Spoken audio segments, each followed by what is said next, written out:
So I think since everyone's been so good at arriving on time, which is unusual for Hong Kong, we'll start a little bit early. For those of you who don't know me, I'm Tina Pang. I'm president of the Oriental Ceramic Society. I'm really thrilled to see so many of you here this evening for the inaugural Susan Chen Foundation lecture in honor of one of the Oriental Ceramic Society's members, the distinguished collector, connoisseur, dealer and philanthropist Susan Chen Hardy, who passed away in 2014. Many of you knew Susan personally, maybe even from her days in Taiwan when she began her collecting journey with Song ceramics and jades and the paintings of Qi Baishi.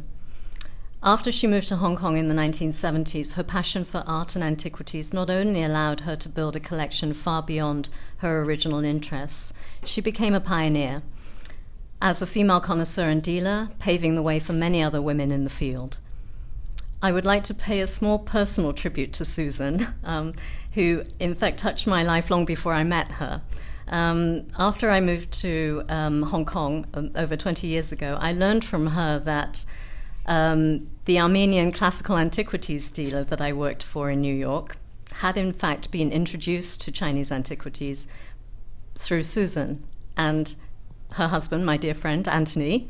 So in a way, without knowing it, she gave me my first job. This evening's lecture is being made possible through the generous support of the Susan Chen Foundation that supports the causes that Susan cared about. I'd also like to acknowledge, before I pass over to Mark, the hard work and dedication of the OCS Executive Committee, especially Renee Chang, our Vice President, who unfortunately is not in Hong Kong right now, so she can't be here.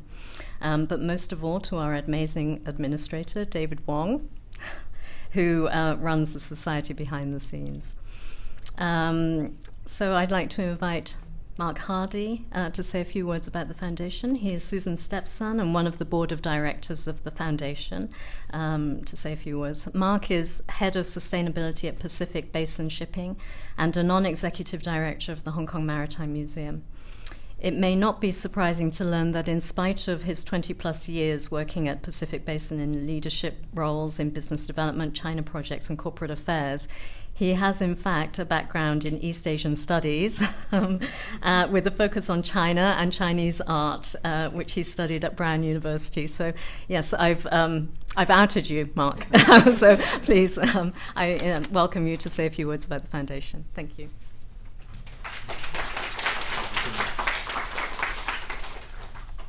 Thank you very much, Tina, and good evening, ladies and gentlemen. On behalf of the Susan Chen Foundation, I'd firstly like to thank Ms. Tina Pang and the Executive Committee of the Oriental Ceramic Society of Hong Kong for giving us the opportunity to partner with the OCS to develop an annual lecture series in the name of Susan Chen. Now, you've heard a bit about Susan already, so I won't tell you more than Tina has just explained about her, but I will say that Susan, she left us too early. Almost 10 years ago, and before she died, she planned for a generous portion of her estate to be left to be used for good, perpetuating the cultural interests and philanthropic objectives that she demonstrated quietly during her life.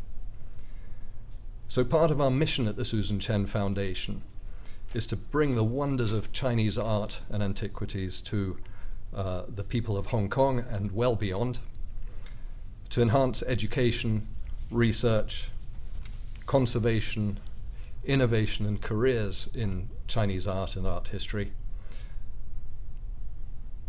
And well, what better way to convey the wonders of Chinese art to the community than by inviting globally esteemed experts to speak on interesting topics of Chinese art, and with the magic of video, the internet, and the OCS YouTube account to make such lectures available anytime and free of charge to students and anyone around the world. So Tina, thank you again for making this community initiative happen. And of course, thank you to you too, Dr. Pengliang, for agreeing to take center stage at this inaugural Susan Chen Foundation lecture.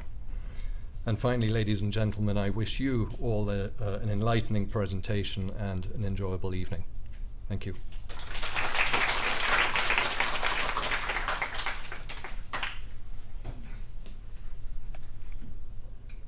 So for this inaugural lecture, we are delighted to welcome Dr. Lu Pengliang, the Brooke Russell Astor Curator of Chinese Art in the Department of Asian Art at the Metropolitan Museum, where he's curated exhibitions on Chinese decorative arts, including Children to Immortals, figural representations in Chinese art, Masters and Masterpieces, Chinese art from the Florence and Herbert Irving collection, and Embracing Color, Enamel in Chinese Decorative Arts.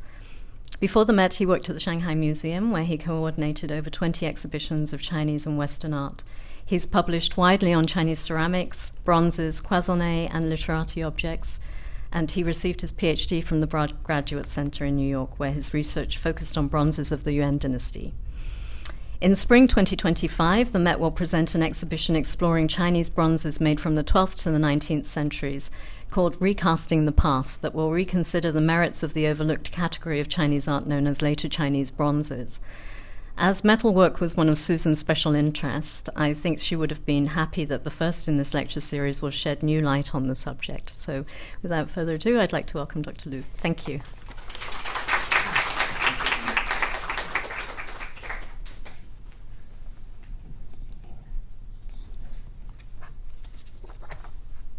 Thank you, Tina, and thank you, Mark, for such a wonderful chance for me. It's such an honor to be here and to give the talk to the member of Oriental Ceramic Society.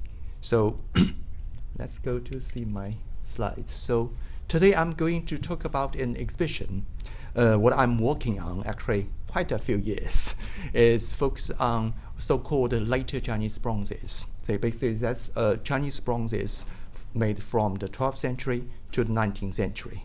So we call it Recasting the Past. This we scheduled to open in February 28th next year at the Met. Will last through the September 28th. And then after that, we'll travel to the Shanghai Museum, be the second stop from November to 2026 in next year. So I hope we can together explore this interesting topic. First, I would like to start a sort of small story about one bronzes. It's one of the first bronzes came into the collection of the Met. This happens, it's on August 11, 1897. So museum received this letter. This is from Zhang Yinghuan. So actually they pronounce I think must be spelling from the Cantonese, Chang Yinghun. He is a Chinese statesman and the ambassador to Queen Victoria's Diamond Jubilee, who was visiting New York en route to London. So in his letter to, at that time, the Chesnola, the first museum matters director, he said he want to present these bronzes as a souvenir, and but actually they say this is from our Han Dynasty, some 2,000 years old, and want to have to see this piece displayed in the museum. So actually, what he thinks this is a Han Dynasty piece, because that piece have a single character mark underneath says Han. But of course we know, for today we know this is not Han Dynasty, and but at that time I think he believes so. And actually there's lots of publication on this piece. They even all published whole letters. Here is this part talk about how he give to, but this is what happened. Actually, that's very often we saw this kind of bronzes, but this doesn't have the chance to show very often actually, and at least as my knowledge haven't shown in the last 50 years. It's staying in the storage. This is not single examples. This happened to many of these so-called archaistic bronzes. They will stay in museums' deep storage. Think they are not that important because they're just copies. But is that true? So usually today's study of Chinese bronzes, as we see here on the left, is a famous altar set by we call Duanfang altar set from the Western Zhou dynasty or later Shang. So we focus on those ancient Chinese bronzes, since they are symbol of the power, ritual bronzes. So they almost appear in every textbook and of Chinese art, and show up in the almost every museum's focus on Chinese traditional art. But the group on the right, so we call the later Chinese bronzes, are not that often people interested in, and always think, oh, probably they just sort of later copies and not that important, and so people don't really pay enough attention on that. This is something I always think when I first looking at those pieces, I think, oh, there's still something very interesting on them. They are they connecting the past to us. They are not just copies. Actually, this I always think why they are sort of denigrated is not that interesting. Is I have to say lots of them are sort of average or mediocre quality pieces. This is sort of people to think they are interesting.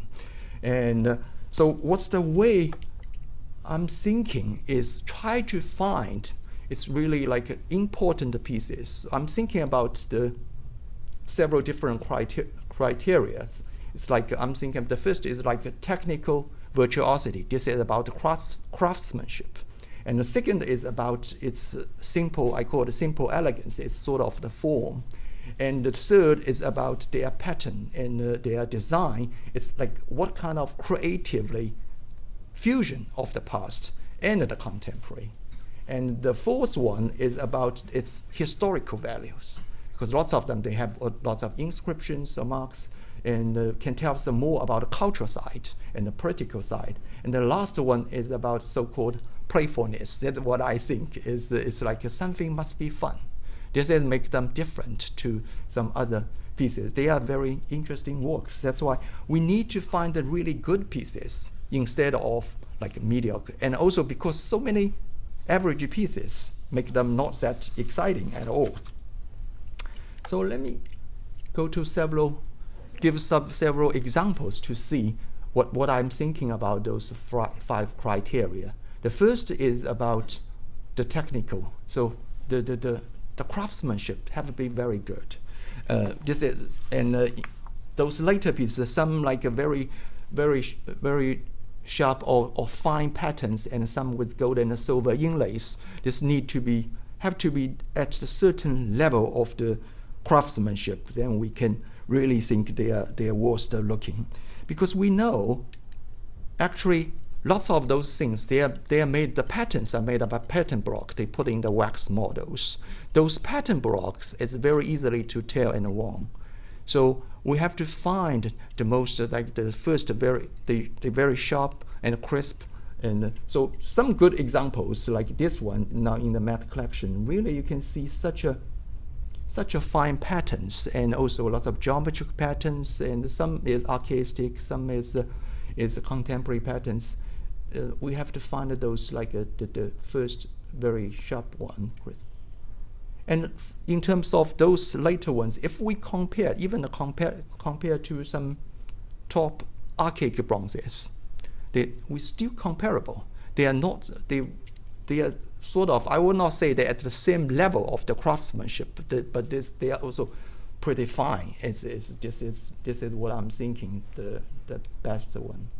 And in terms of the inlay works, again, the later inlay works, the gold and the silver inlays, again, they are some of them, the good ones, they're very, very fine, and even the details. Look at those even the ring handles. On the ring handles, they have the very fine inlays. It really achieves certain craftsmanship. Yeah, if we compare to the ancient one again, we can see this same sort of the craftsmanship. The level, the handles. So the second criteria, I'm thinking about the elegant, the form of this is like some of them, they have this kind of simplism or the very elegant design, and some with very good patinas. Those made them like a really different. It's not just a sort of simple piece. So the first one, actually, this tripod, it's it's really this tripod they're based on Han Dynasty original pieces, but they remove all those delicate patterns from the ancient time. They make it just some strings. It's really like a sort of minimalism taste on it, and make it such a fine and they have those curving surface, and it's like a tactile pressure when you handle this. And even the same thing, this we can find in the similar idea in the Luware. We very much treasure the type. So this is from British Museum. I also hope to borrow from for this exhibition, so we can see this sort of a similarity and also the inspiration from the different medium. And then it's those the patina, very well preserved pieces from generations, and some of them they're in Japan. They keep it in Japan for many generations, and have very well patina. So give it's very subtle, inner looking quality of the self. This is something we should cherish for. And the third one is about the fusion. It's sort of, I always call the creative fusion. Actually, people always think it is a disadvantage of those later bronzes, because people think, oh, those later bronzes, those craftsmen, they don't know exactly what they are copying from. Always think the standard is how can they faithfully copy an ancient pieces. Look at those patterns. They seem from different. They like a mixture from different time period. It's because they don't know about it. But actually, this is not true. And actually, this is something. Really, it's some the advantage of those later bronzes, because they really connecting the old and to give its new interpretations. So this 14th century bronze vase, as we see on the right side, is certainly they based on woodblock prints from anti-colonialism books like Xuande Bogutu. It's a Shang Dynasty bronze vessels, but you can see the change, and if you're looking at all the detailed patterns. So the top patterns they copy from a Zhou Dynasty Ding, and this is from Han Dynasty. So all those books all have all the titles. We know this is Shang Dynasty or Zhou Dynasty. They certainly the artists, they must know where they came from, how they mix them so freely. It's not means they don't know they are from different time period, not missed it, but they intentionally to make them become one, a new fusion things. So this is something I appreciate very much. This is what make them different with ancient bronzes. And also this is something have their own characteristics. So when we compare, put them side by side, certainly we will see this is archaistic pieces. They're based on archaic model, but there's something different. And they went beyond just a copy. They intentionally to make something looks older, and still something different. I think this is interesting to me very much. And sometimes they not just based on the archaic model or ancient model. They put in lots of contemporary patterns, such as this is one of my favorite piece, and also incorporate into wave patterns. This wave pattern that was turbulent wave, it looks as so different because the other patterns, there's like a geometric pattern, the animal masks, it looks very ancient. But they put waves, and even with the cloud-shaped handles, it looks very different. They totally don't talk to each other. But how they make them, they put one piece, it's really subtly, I would say they talk to each other very much. This is, I think, and also, certainly we can see they are talking to other mediums, on the paintings, on the ceramics. We all can see this is their contemporary art. This is their trendy things at that moment, and they put them together with some very ancient pieces, and make them become a interesting new antique. And I think that's it. So for the fourth criteria, I always think about the historical value of those pieces. This is based on lots of the inscriptions, what they have. Some like a Song Dynasty one, and even the Qing Dynasty one. The one on the left is a bronze is made by the Emperor Huizong in the early 12th century, now in the Chernovsky Museum. So those inscriptions really can tell you what happened at that time. So the inscription tell us this piece is a unique one to show the imperial patronage of Taoism under the Song Emperor Huizong. So he made this piece in 1118, and the piece is put on the altar of the great Lord of eternal life, Changshen Dadijun. We know this is a deity whom the emperor himself was said to be incarnate. So actually, this is a vessel for his own deity, the ink rubbing here we see this is a stele for the monastery hosting this deity. It's Shen Xiao Yu Qing Gong. So that stele, he erected all those steles, used the emperor's his own characteristic slender gold Shou Jing Shu, the calligraphies, and to put it in every county or prefectures to build up those Taoist monasteries. So to think about those bronze vessels, to really tell a history of the Emperor Huizong at the beginning of the 12th century. And I forgot to mention, and the emperor himself, of course, very interesting, proud of his own calligraphy. So his slender gold calligraphy is also on the coins at that time. So this is also bronze. Certainly, it's a part of the story I'm going to talk. And then we think about some much later one, a 19th century piece. The one on the left certainly is an ancient piece, very famous, Jian Zhao Yan Zhu Den, the Han Dynasty piece. Used to be, we thought it's lost because there's lots of ink rubbings of it. Liu Zhou, monk Liu Zhou make ink rubbings on it. But finally, and actually they are all in the Shanghai Museum, survived. So the one on the right actually is, to me, is more interesting. It's a copies by Zhang Tingji, at that time a 19th century art dealer and also a collector.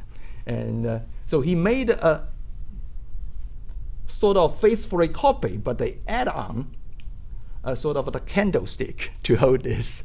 And this is, we found a story about how they use this kind of goosefoot lamp.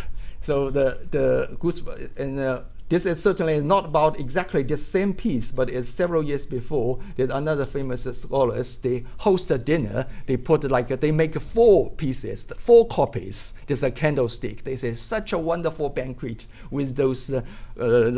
Certainly they will not use the ancient one. They will use the new one to show such a great banquet. To have a 4 goosefoot lamp. Unfortunately, we don't have that goosefoot lamp made in the Jiaqing period, but we have that Daoguang piece. So if we're looking at the details of this piece, it's very interesting. I love the inscription very much. They say, 照夜珠不足贵，焰烛光足我味. So they don't worry about anything treasure, but they really loved archaic goosefoot lamps. So this is, and also he clearly said, this is made in the 12 years of the Daoguang period. So we know this is not a forgery or copies, but this is sort of pay a homage to the past. So this is something I think is very interesting in terms of cultural value of those later bronzes. And the last criteria, maybe not become a criteria, but as I always think I also think about the Chinese painting, I always say 神妙能艺, so the 艺品. So that's the playfulness of those designs. So here we see some sort of scholar objects, and like the rhino-shaped water dropper, or even a crab. It's supposed to be a paperweight, but this is from an excavated in Nanping, in the Fujian. They are not just like a copy or just like a piece of the crab based on this is a 14th century one. This is feel something is so lively, almost they can run away. So those kind of pieces will be certainly enliven the space of the literate's desk. So I think this is the one of the painting, early Ming painting of the apricot gathering. So we see some of those lively animal-shaped scholar objects on the scholar's desk. And for the rhino, look at this, such a lively, based on a real animal. It's a Javanese rhinos. It's one horn.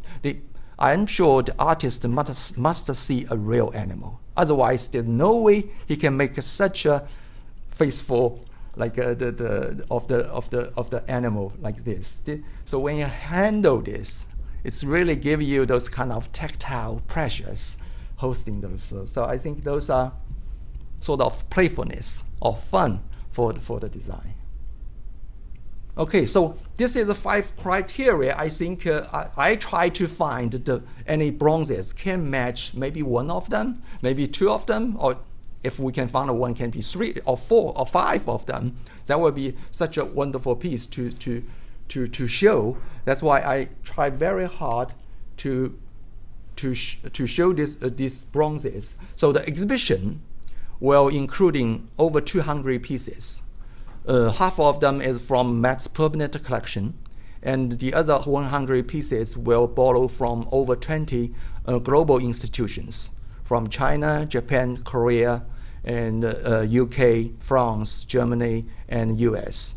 So the total, we will take if you're familiar with our gallery, Chinese art gallery, they were surrounding the garden, the main garden, and the whole Chinese painting gallery will be separated in the 5 thematic sections to show the story. So I hope to have this kind of gathering for the first time, actually, have the international loans on this topic. So the next I'm going to have some preview and show some highlights of this all 5 parts. So the first part is about reconstructing ancient rites. So it's basically it's about ritual bronzes.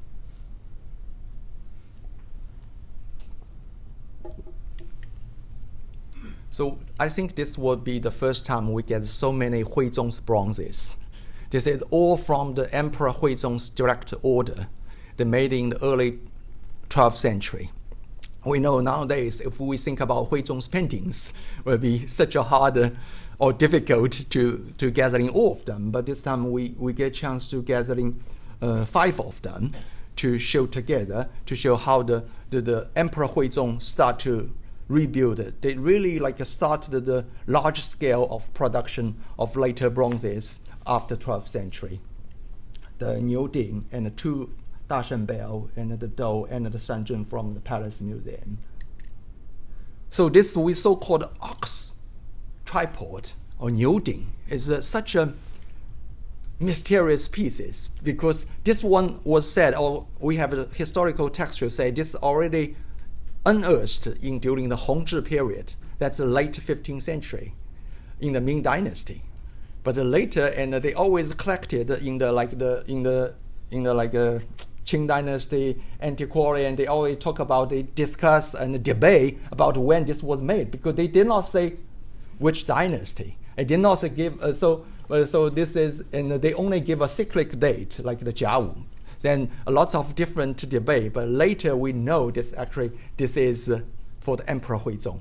So and also this was also said to be lost, but just recently we know it is still there, and in Hebei, so kept in the Hebei Provincial Museum. So it's quite massive piece. Itself is over 60 pounds. It's the largest Huizong's ritual bronzes. So I think this will be first time this travel to America to leave the country, and the bronze itself is certainly based on an ancient bronze. This is also what the Huizong's bronze is a little different than before, because Emperor Huizong want to really trace back, following the authentic archaic bronzes, because before his time, lots of excavations and lots of unearthed bronzes make people can know what the real ancient bronze look like. Then the Emperor Huizong, based on the real bronzes, the shape is but interesting, they also add 3 ox head on the top of the foot. This is responding to the Sanli Tu, that the 10th century ritual books mostly is based on text, but they have their understanding at that time, like the Tang Dynasty, early Song Dynasty. So this is a fusion, a combination, and also show the taste. And the inscription is so authentic. The Jingwen, the bronze inscription, also very, very wonderful written. That's why there's a lot of debate and controversy for the older scholars. They don't know when this was made. And again, we are going to have this monumental bell. This is almost 2 meters tall. It's taller than me. This is in the Liaoning Provincial Museum. And this is to depict, actually this is there's a 5 pattern band. So all the imperial procession and to walking into the capital city. So this is like the front door of the capital city. And also this is a landscape. This is a bronze Qianli Jiangshan Tu. If you're familiar with that famous landscape painting of the Song Dynasty, used to become a very popular piece because of that TV show, and people want to. And this is the real, no question, 12th century bronze landscape. And also there's the last one is the waves, those animals, the mystical animals, and we can see clear by those ink rubbings. And you can see those very interesting, all the figures. But if you notice here, 大清乾隆年制, it's made in the Qianlong period of the great Qing dynasty. That's not possible. Actually, this is Qianlong's add-on.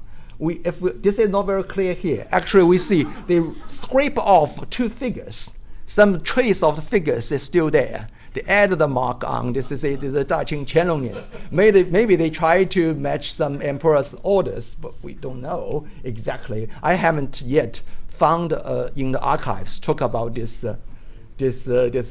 bronze bell, but it's such a wonderful.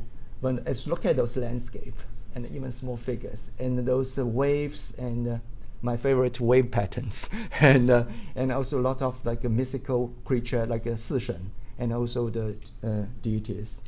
So this also will be a monumental bronze pieces. So far, I think the largest or from the Song Dynasty bronze are going to show them. And in addition to those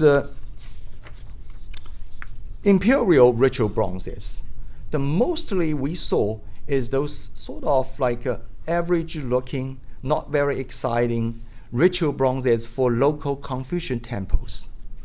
So those things actually, Zhu Xi, the famous philosopher Zhu Xi already promoted or proposed to made for every county, but there's a strict ban of bronze or copper in the Song Dynasty. So this didn't happen until the Yuan Dynasty, because the Yuan lifted the ban of bronze or copper. They began to circulate paper notes. Then the copper become available. This is one of the earliest, we know the group, during the Kublai Khan's time, end of 13th century. There's the 2 pieces, one in Chernuski, one in the Met. So this is from the same group made for the Wujun, for Suzhou, close to Suzhou, the Confucius temple. They have a 1 year difference. So this is 1 year early. It's only this person, Li Gan, is working on this. Later, this is the Fang Wenbao, there's another one drawing it. So add on his name. So this is become those local, those small ritual vessels become sort of the sign of the political achievement for that moment. Everyone want to put their name on. And this is the evidence for that historical moment. We always think the Yuan dynasty actually is not very much because the Mongol rule. But actually, no. The Confucianism is quite widely developed, and in the almost across the vast empire, all the prefectural Confucian temples will have those ritual bronze vessels. What Song Dynasty cannot make it happen, because Song prefecture they don't have the source for copper. And this is some even more. This is 2 in the Shanghai Museum both. This is even have very long inscription, have all the detail, the name. If you notice, they say the 监郡护理台，太守洪柱海迷。So the name certainly not Han Chinese. They are Mongolia or Central Asia during the Yuan dynasty. Even they are non-Chinese, non-Han Chinese. They want to put their name on a very Chinese Confucian temples, ritual vessels. This is really show a cultural power at the moment for the Confucianism, the development. The one on the right is even more interesting. This is much later. It's in the 17th century. Is in the Kangxi period. But this piece is made for one Ding'an-xian in the Hainan Island. Even in that remote area in the Hainan Island, we'll have the Confucian temples with this kind of bronzes. And go to the next level is about the two inscriptions. One is talk about it's just like when we made it in the Kangxi. But another one is actually said it's like 20 years after that, this piece was lost during the war turmoils. But later the officials bought it back, used his own salary, and he put his mark, his name onto it. And it's really become a record of the political achievement. And this is such a rare examples. And again, I think this haven't been shown in Shanghai Museum for many, many years. This is even a copying. So this is something we should find in the deep storage of the major museum collections. And this one is more next to it's a Chenhua Tang made in, it's for Zhengchen. It's close to Guangdong. It's one of the city in Guangdong, very close to here, I think. It's a tripod Ding, Xiangding. And based on a local gazetteer, we know this is made in Chenhua period, and all the name and how many pieces they survived. And we know the Zhengchen Xianshi.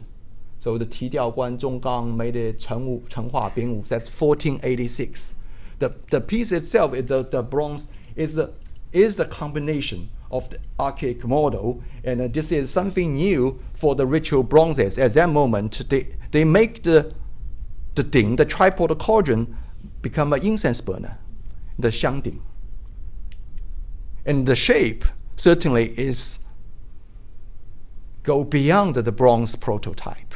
They have lots of contemporary ceramics, and even the ceramics, the Jing and the Yaozhou ware, and the Zhengde, the Ming Dynasty porcelains. We saw this kind of the similar, like I said before, those new interpretation of the ancient form.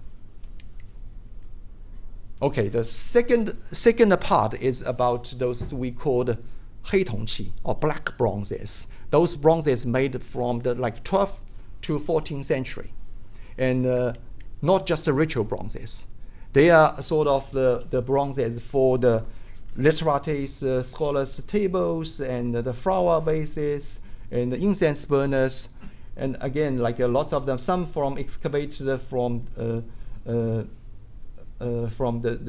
underground, and some is kept in generation. So those things also, I always think they are quite elegant and really exemplify the Song-Yuan taste.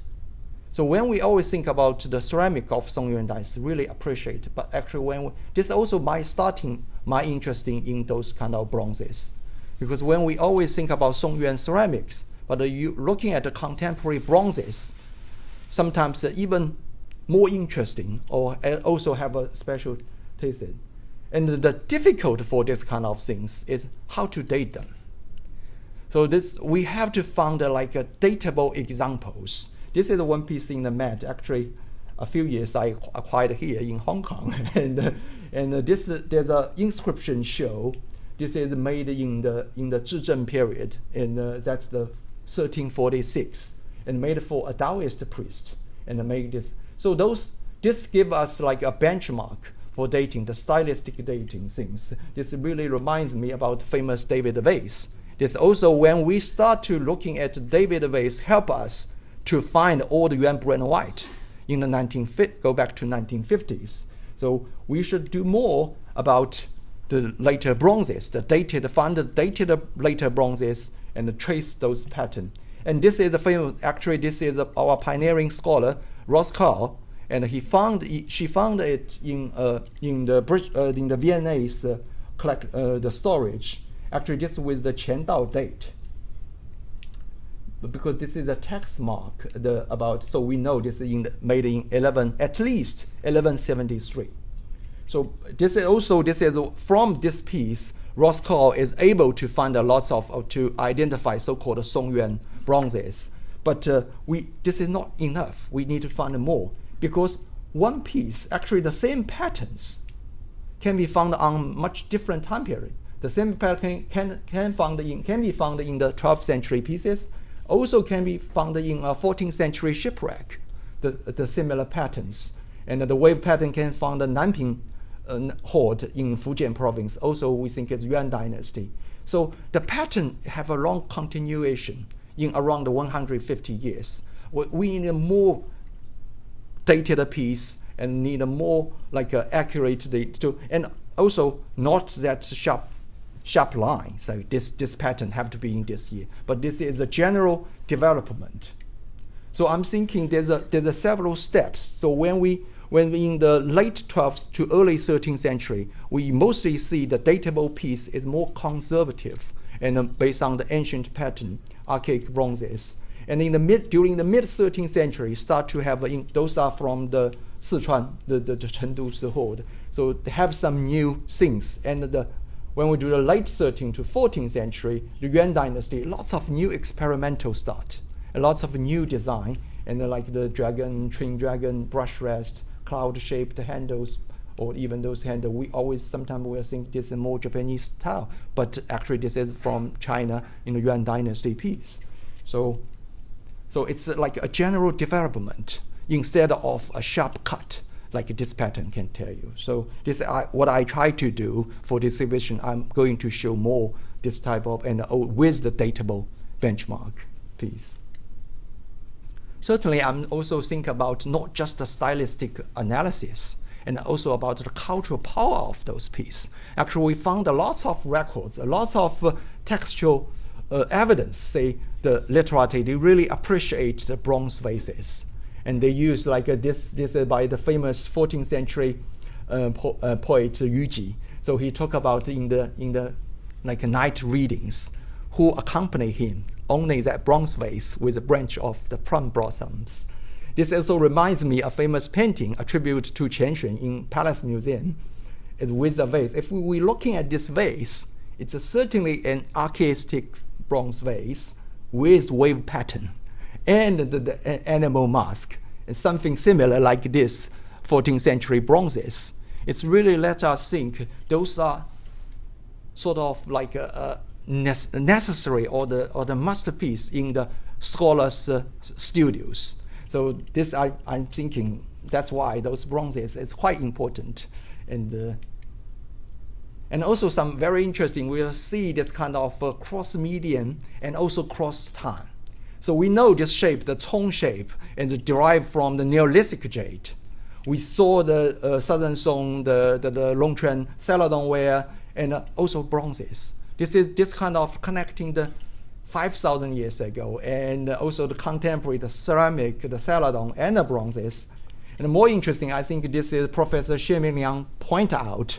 This is one calligraphy by a Southern Song people, but this paper is a patterned paper. So you will see an image of a Cong vase with the orchids put in. So. And also again, because the Cong piece, the jade Cong from Neolithic, the original piece is basically a tube. It's not a vase. But later, the 13th century, they add a base on it to get the inspiration from the Neolithic jade, but transform the function into a flower vase. So this is sort of cultural power I always think about. And also a major source for those bronzes are Japan. So lots of them, they were kept in Japan for generations. And also, like we always know, the Xin'an shipwreck, actually that shipwreck had 4 of Celadons and also have like 1,000 bronzes. They all sailed to Japan. And then currently we saw a lot of Japanese old collections still hold a lot of important Song-Yuan bronzes. They are used in the flower, like as a flower arrangement in the tea ceremony, put in those decorate, And also this piece, now currently in the Tokugawa Museum, is said to belong to the Go-Daigo emperor in the early 14th century. And this is the most favorite piece for himself. Even when he was on exile, he bring this rock. He said, this rock is from China. And the bronze basin actually also from China. We know this is a late 13th or early 14th century archaistic bronze planter. The emperor himself has written on the underneath of the rock, say this is the floating dream bridge. Actually, he used the title, the name of the last chapter of the Tale of Genji, their famous Japanese novel. So this type of bronze vessels kept in Japan really show at that time those Song-Yuan bronzes already traveled to Japan, because the cultural impact of those bronzes make me think they are quite unique actually at that time. Okay, so the third group and third section, I'm thinking about the following to talk about the Ming Dynasty. The Ming Dynasty, I always think, is really a new age for the bronze. They depart away from those black bronzes. They have some new standard to set up. Of course, first is about so-called Xuande bronzes. This is myths. Nobody have been resolved. We saw so many Xuande bronzes with Xuande marks, but almost no piece we can confidently say this is from Xuande period. And I have done some research before. Actually, we think about those documents like the Xuande Dingyi Pu. They said to be like archives of the Department of Works, but they are all later fake. They later forgery books. I think the Paul Perriott in 1930s already point out those books. They did not. So, but the Xuande bronze is there. Why they are so famous? They must be has something happens. Actually, if we looking, we found some piece. These two pieces, actually, I think is so massive, and I think is no question is from the early 15th century. They both is from a temple, and in Qinghai. So the vase is a Xuande period. It's a Daming Xuande Nianshi. And the tripod is Yongle Nianshi. The Yongle have the 3 language inscription mark, and Chinese, Tibetan, Sanskrit. And the Xuande piece, one side is Chinese, other side is Tibetan. So both of them is from this temple called the Chutan Monastery. They established during the Hongwu period, late 14th century, and has a lot of gifts presented by the Yongle and Xuande emperors. So these 2 bronzes already went to the Qinghai Provincial Museum. But the rock stand is still there. The stand itself, even with the inscription, there's a Xuande is a Yongle made. So this is the intact set. But they move the bronze piece to maybe the stone is too heavy to move, but they have the mark on it. It's such a gorgeous set. They even have a ring, like a groove to hold the footering of the bronze. So this part is ungilded. So to put in this ring circle. So I think those pieces is certainly no question early 15th century and from Xuande or Yongle period. This is what we should look into. The Yongle and Xuande bronze should be like this instead of those small things. So yeah, this is what I try to compare with ceramics. Porcelains at that time. The blue and white piece here is from the imperial kiln sites in Jingdezhen. We know this is the Yongle piece, and those balls, like protruding balls, is similar like the Xuande piece. So this is a typical or standard side, the format or design from the early 15th century. So if we want to find some Xuande bronzes, it should be like this. And this really tells us it's responding to the famous Yongle and Xuande Buddhist sculptures, like the British Museum's sitting Bodhisattva, not Bodhisattva, sorry, the Buddha. And also this one is quite rare, we noted. This is Kongchui Ming Wang, so Mahamayuli. is a bodhisattva riding on almost a life-size peacock. This is in Germany, and in the Berlin Ethnographic Museums. Currently, recently they just show in their Humboldt-Forum, their new museum. So those things are really the new standard, what the Ming imperial court established in the 15th century. This is really the bronze achievement at that time. And also the standing Buddha, and this is a Xuande piece, and this is for a prince, for the Longfu, the Prince Long in the early 16th century. And this one is this is much larger than these two standing. This is almost 1 meter tall. This is Shan Cai Tongzi, Chidana. This is actually with the inscription, no, this is made in the Chongzhen period, almost the end of this early 17th century. This is sitting in the Columbia University's library for many years. This is a secular gift in 1960. So we know from the same group that the 4 pieces survived, and the 2 in the Berlin in the Cologne Museum, and 1 in the Capitol Museum. And they must be from an even much larger group. So this also, again, this will be first time to show this piece to the public, as a museum exhibition. Then we think about those lively, animated, animal-shaped sculptures as those incense burner in shape of the goose, or like that, the one on the left. And also the similar one, it really reminds me about the Kongquan Wang, that sculpture. This is help us to date this piece, because this piece in the mat doesn't have inscription or mark. But if we compare to the style of the peacock of the Xuande, that's the Xuande piece. So we pretty confident say they should be 15th century piece. And again, what's the new standard the Ming Dynasty established is very much ornamental and also decorative, stylized depiction of the animal. It's a little far away from the Song-Yuan piece. So this one is an excavated piece from a 12th, like early 13th, late 12th century piece from a Taoist tomb in Jiangxi. So they're still very much like modest looking, but the Ming Dynasty really go much further to have the more fancy looking animals. The one in the Tokugawa museums, they have the similar type of the treatment of the bronze, the details. And certainly they are used. Actually, this painting currently, I think there's on view in the incense exhibitions, came from Shanghai Museum at the Hong Kong Museum of Art. We saw the Chen Hongshou's painting show how this incense burner was used. It's under that the cage with that as a perfumed clothes or robe of the lady.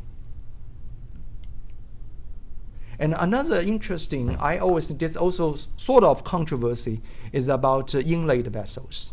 We always debate about when those inlaid vessels later inlaid vessel was start. Mostly we think they're from the Song Dynasty or Yuan Dynasty, but actually I would say they are not that, doesn't really match the Song-Yuan taste at that time. We know the Xuanhe Bogutu, Kaogutu, they discuss lots of bronzes, but only very few have the inlays. They were mentioned.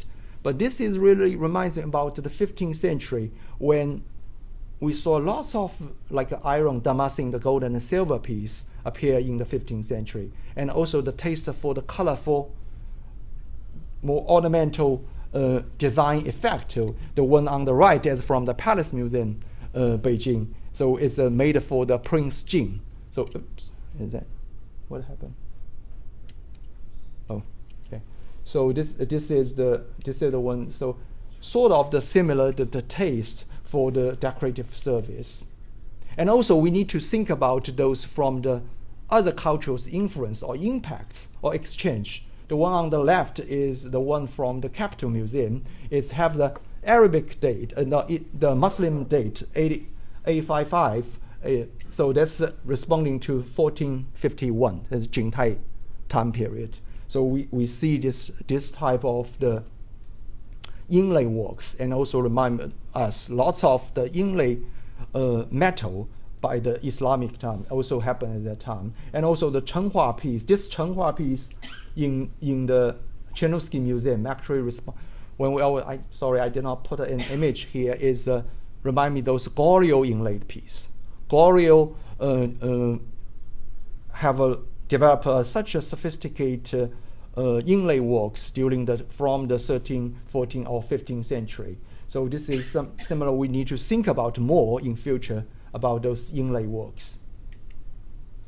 So the next section is more lively, and actually we just a few pieces try to show in the garden what we have. So we show how we live with those bronzes. So we know in the lots of paintings we see those incense burner, flower vase, lots of bronze vases. This is bronzes always you see everywhere in the literati or elite's residence. And it's like a Hoovermans set and the large bronze vase. They have developed a whole system. Like in the winter you need to use the bronze vase. The summer you need use the ceramic one like that. They really live with this painting. Certainly the famous painting of the apricot gardens, elegant gathering in the 15th century, in the Met Museum, show a lot of detailed like the tohu, pitchpot games, and the bronze vase, incense burner, all kind of scholar objects, reminds us how those bronze pieces was used in the scholar's desk. And I think the pitchpot vase is such an interesting shape. They are very much favored by the emperor. The one on the left actually is from Paris Museum. This is Xuande Emperor, and Xuande Emperor himself is playing this game. It's basically like a dart game. But the Chinese scholar, like since Sima Guang, they really connecting this, give it a moral, sort of like moral symbolism. This is basically you need to be very righteous, and as a Confucius scholars this is to like exercise or sporting your mind. And also this is not just a play by man. You see there's a screen. A lady actually also play the tohu. So this is such an interesting bronze piece. So one of the unique pieces actually had to live with by many different circles.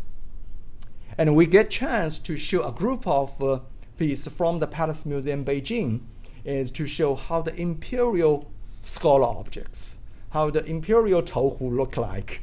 The Qianlong piece is really heavy gilding, and with those detailed patterns, the whole set as a scholar object, very rare.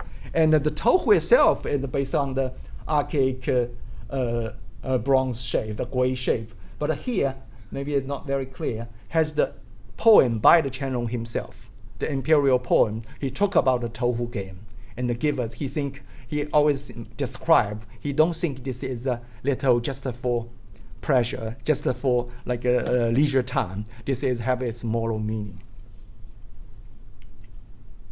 The last chapter actually is talk about those Qing Dynasty, 18th, 19th century, the bronze vessels made in the Qing Dynasty. The large scale of the bronze production, is the ritual vessels made during the, I think, mid 18th century, start from an order from the Emperor Qianlong. I think a few years ago, the Chinese University Art Museum had held a wonderful exhibition of those ritual vessels. This is the most comprehensive system of ritual vessels still survived. And because the Huizong's bronze is not intact survived, but the Qianlong set is still survived. And although this is in different museums. And also interesting is about Qianlong tried to go back to the ancient bronze shape. Because the Ming Dynasty, Emperor Zhu Yuanzhang, they start to just use the normal bowl or plate as a ritual vessels. But the Qianlong Emperor said, because they are based to have the name of the ancient bronzes, they should look like the ancient bronze. They make, and those ceramics, actually they try to color code it. So the blue is in the south for the temple of heaven, and the red is for the temple of the sun, and the light blue is for the altar of the moon. and the white and the yellow, and for the earth. And so this really color. This is not invented by Qianlong, but the Qianlong's ritual set is really go back to the ancient bronze shape. So let's see the bronzing. So all bronze vessels of that Qianlong's group is reserved for the imperial ancestral temples and for the Confucius temples. So Qianlong also, the more interesting, they have those kind of the vessels that very rare saw outside the Palace Museum. All of them are from the Palace Museum, Beijing. So especially these three, the animal shape, the Xizun and the Xiangzun and the Sanzun. So, and there's another like a Huzun or Zhuzun. So they really make some, they try to not to rewrite, but they try to, based on their study of the ancient antiquity, they try to have a most authentic group of ritual bronzes. But this idea is from his father, the Yongzheng Emperor. So we still see this. So in 1730, the Yongzheng Emperor made a group of bronze vessels. And this is the mark, the Yongzheng Genshu, sent to the Confucius temple in Qufu, that Confucius' hometown. So this group still survived, but they have the 6 type. They say the one type of dough is lost, is missing, but maybe still in their storage, we don't know. But this 5 of them is survived. So Qianlong is mostly based on that, but Qianlong did a lot of alternation. So we still have the manuscript or the drawings of those vessels. This is the one in the Palace Museum, Beijing, and this elephant-shaped actually I saw it's a very lively animated shape, together with on the bottle vase on the back of the elephant. It also reminds us some Buddhism design has been used, this kind of like a 宝相驼瓶, some like elephant back a vase. But this used in the Xizun Xiangzun system is interesting what the Emperor Qianlong did. In addition to ritual bronzes, the Emperor Qianlong also, not Emperor Qian, the Qing dynasty, since the Kangxi time, they developed also the ritual bronze bells, the whole set. The Emperor Kangxi made some music alternation and have those 16-piece bronze bell. So there's certain like Kangxi 54年 and also have Qianlong piece. But more interestingly is this type of the huge, like very heavy. This is over 200 pounds. This one is in the Met collection, and this is made in 17. I think it's wrong. It should be 1761. So this is because of. I may start. So they have the detail. This is the Guxi, so Di5. So there's a whole set, the 12-piece set, and this is a detailed date of the Qianlong period that made this. And this describes the story why I made this, because there's in 17, I think the 48 or 58. So the local peasant unearthed found 11 pieces of the archaic ancient bronze bells. 4 of them still survived. They sent to the Qianlong Emperor, and Qianlong Emperor very much appreciated those bronze and made a new set of those large bells based on this model, the Zhejianzong. So they created a new set. This is to beginning every chapter of the formal the music, the 中和韶乐, for state banquet or I think. So they are very much the large set. There's a lot of, and in addition to the ritual bronzes, the Imperial Workshop also made a lot of interesting decorative or ornamental archaistic bronze vessels in the late or in the mid 18th century. So they have some like a faithfully copy, like the famous hill censer based on the Han Dynasty model. Based on the archives, we know in 1739 the Qianlong sent the Imperial Workshop the 考古图 and said you selected 2 types to make some copies, And they select one is the hue censer, another is a lamp. So after 4 months, after the emperor's approval, they made this the faithful copy of the hue censer. But they also made something new, and based on the archaea model, this is so-called Han style, like 和清海晏四细瓶. Basically, 和清 means clear water. Then you see a water with a conch, or a conch you can see means the clear sea. And 海晏 is a swallow, is flying over the wave. So, and a 四细 is responding to the 4 rains. This is because the same pronunciation, the she and the happiness, she.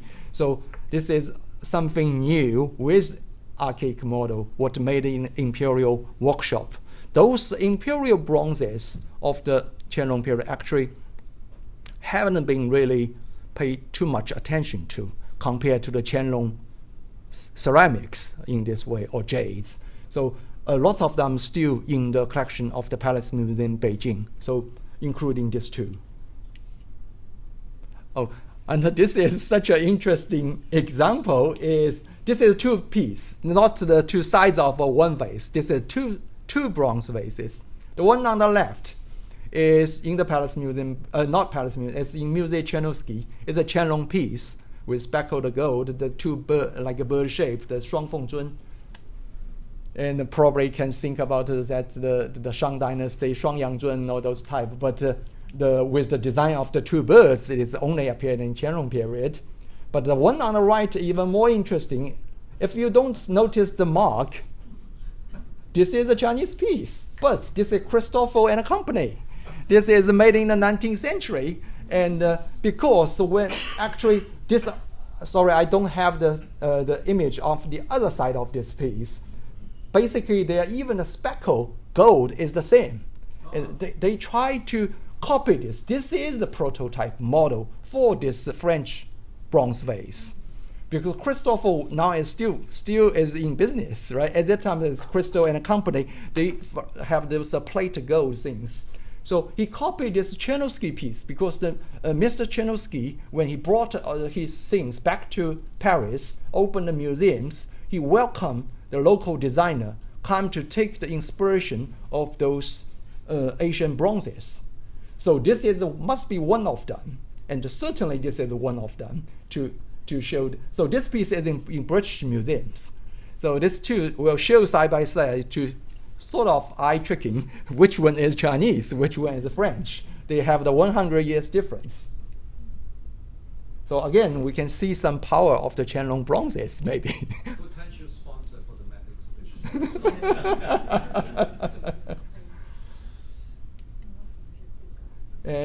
And apart from the imperial bronze, we, as I mentioned, this goose foot lamp again. So the epigraphic study in the 19th century is really popular, and so people become too interested in those inscriptions very much. Like Monk Liu Zhou make the 4-shape ink rubbings. Think how he making the remove the corrosion to find another new characters, and they make the copy of those bronze pieces, and also like those we call the Bogu Hua Hui or the Bapo. So those used archaistic pattern or the fragment, they make a collage art. They put all those like the fragment of the bronze or the inscription or the type and put on the ceramics, and also even on some like a paton or the nickel. That's a sort of nickel, copper nickel zinc alloys. So like instance, this will be the last flooring or the last flower of the Chinese bronze production, even last to the 20th century. So I think that's all of my talk, and I hope all those highlights, this is just some preview of a few of them. I hope you will have fun time to go to New York to see this exhibition. This exhibition will be open in February 27 as opening ceremony, and then from February 28 to September 28. So we'll cover both Asia Week in New York. 2025 or 2026? 2020 next year, the coming spring. And then after that, if you did not find time to go to New York, this exhibition will travel to the Shanghai Museum.